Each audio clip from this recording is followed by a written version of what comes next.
প্রিয় এলাকাবাসী, আমরা জানি 5ই আগস্টের পরে আমরা সবাই ভেবেছিলাম এলাকায় এলাকায় চাঁদাবাজি, রাহাজানি, মাদক, কিশোরগঞ্জ এগুলার সমাপ্তি ঘটবে, কিন্তু ঘটেছে কি? ঘটে নাই। শুধু আরো বাইরে গেছে, যে জায়গায় 200 টাকা চাঁদা দেওয়া লাগতো এখানে 600 টাকা চাঁদা দেওয়া লাগে। আমরা এইটার জন্য রাজপথে নামি নাই, আমাদের হাজারো ভাই শহীদ হয় নাই।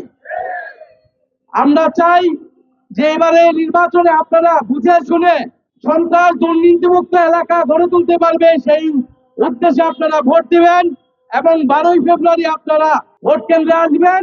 2টা করে ভোট থাকবে আপনাদের, একটা গণভোটে হ্যাঁ ভোট, আরেকটা হচ্ছে 11 দলীয় প্রার্থীর ভোট। শাপলাকলি থাকলে শাপলাকলি, দাঁড়িপাল্লা থাকলে দাঁড়িপাল্লা, বিভিন্ন জায়গায়।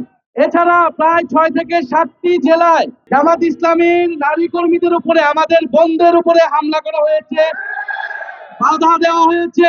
এর আগে আওয়ামী লীগ সরকার ছিল, যারা নির্বাচনে তাদের প্রতিপক্ষকে মাঠে দাঁড়াতে দিত না, তাদের পরিণতি কি হয়েছে 5ই আগস্ট পুরা বাংলাদেশের মানুষ কিন্তু সেটা দেখেছে।